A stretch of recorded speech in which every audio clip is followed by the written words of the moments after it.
بسم اللہ الرحمن الرحیم۔ السلام علیکم۔ جی تو ناظرین، آج ہم آپ کو قوم لوط کا واقعہ بتائیں گے کہ حضرت لوط علیہ السلام کا زمانہ عین وہی ہے جو حضرت ابراہیم علیہ السلام کا تھا۔ حضرت علیہ السلام کو حضرت ابراہیم کے لیے ایک نواحی علاقے میں پیغمبر بنا کر بھیجا گیا۔ یہ لوگ، جیسا کہ قرآن ہمیں بتاتا ہے، بد فعلی کی عادتیں بد میں مبتلا تھے، جو اس وقت تک کی دنیا میں ایک نامعلوم عمل شمار ہوتی ہے۔ حضرت لوط علیہ السلام نے ان لوگوں کو بدکاری سے روکا اور انہیں اللہ تعالیٰ کی جانب سے تنبیہ پہنچائی، تو انہوں نے حضرت لوط علیہ السلام کو پیغمبر ماننے اور کوئی بھی نصیحت قبول کرنے سے انکار کر دیا اور غیر فطری فعل سے شغل جاری رکھا۔ آخر کار اللہ تعالیٰ نے ان لوگوں پر عذاب نازل کیا اور وہ لوگ ایک عبرت انگیز حادثے کی بنا پر روئے زمین سے نیست و نابود ہو گئے، اور شہر جو قوم لوط علیہ السلام کا مسکن تھا، اسے عہد نامہ عتیق میں صدوم یعنی گناہ گاروں، بد فعلیاں کرنے والوں کا شہر لکھا گیا۔ یہ بستی جو بحیرہ احمر کے شمال میں واقع تھی، یقیناً اسی انداز میں تباہ ہوئی جیسا کہ قرآن میں بتایا گیا، اور یہی ہمارا ایمان ہے اور ہونا چاہیے۔ آثار قدیمہ کے مطابق مطالعات سے ظاہر ہوتا ہے کہ اس شہر اس جگہ واقع تھا جہاں آج بحیرہ مراد نامی جھیل اردن اسرائیل سرحد پر واقع ہے۔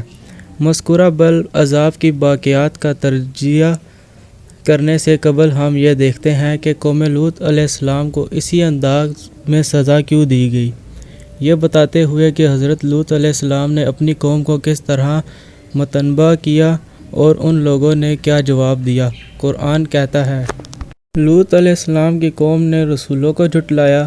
یاد کرو کہ جب ان کے بھائی لوط علیہ السلام نے ان سے کہا، کیا تم ڈرتے نہیں؟ میں تمہارے لیے ایک امانت دار رسول ہوں، لہٰذا تم اللہ سے ڈرو اور میری اطاعت کرو۔ میں اس کام پر تم سے کسی اجر کا طالب نہیں ہوں، میں اجر تو رب العالمین کے ذمہ ہے۔ کیا تم دنیا کی مخلوق میں سے مردوں کے پاس جاتے ہو اور تمہاری بیویوں میں سے تمہارے رب نے تمہارے لیے جو کچھ عیش کیا ہے اسے چھوڑ دیتے ہو، بلکہ تم لوگ تو حد سے ہی گزر گئے ہو۔ ان لوگوں نے کہا، اگر تو ان باتوں سے باز نہ آیا تو جو لوگ ہماری بستیوں سے نکالے گئے ہیں ان میں تو بھی شامل ہو کر رہے گا۔ اس پر انہوں نے حضرت لوط علیہ السلام سے کہا، تمہارے کرتوتوں میں سے جو لوگ کر رہے ہیں میں ان میں شامل ہوں۔ حضرت لوط علیہ السلام کی دعوت حق کے جواب میں ان لوگوں نے انہیں دھمکانا شروع کر دیا۔ یہ لوگ حضرت لوط علیہ السلام اور ان کے ماننے والوں کی راست بازی کے باعث ان سے نفرت کرنے لگے اور انہیں جلا وطن کرنے کے خواہش مند ہو گئے۔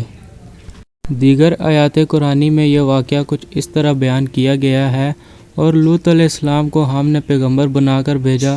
پھر یاد کرو جب تم نے اپنی قوم سے کہا، کیا تم ایسے بے حیا ہو گئے؟ یہ وہ فحش کام کرتے ہو جو تم پہلے دنیا میں کسی نے نہیں کیا۔ تم عورتوں کو چھوڑ کر مردوں سے اپنی خواہش پوری کرتے ہو۔ حقیقت یہ ہے کہ تم بالکل ہی حد سے گزر جانے والے لوگ ہو۔ مگر اس قوم کا جواب اس کے سوا کچھ نہ تھا، نکالو ان لوگوں کو اپنی بستیوں سے، بڑے پاکیزہ بنتے ہیں یہ سب۔ جی تو ناظرین، آج کا واقعہ اگر آپ کو پسند آیا ہو تو لائک اینڈ سبسکرائب کرنا نہ بھولیے گا۔ تو ملتے ہیں اگلی ویڈیو میں۔ اللہ حافظ۔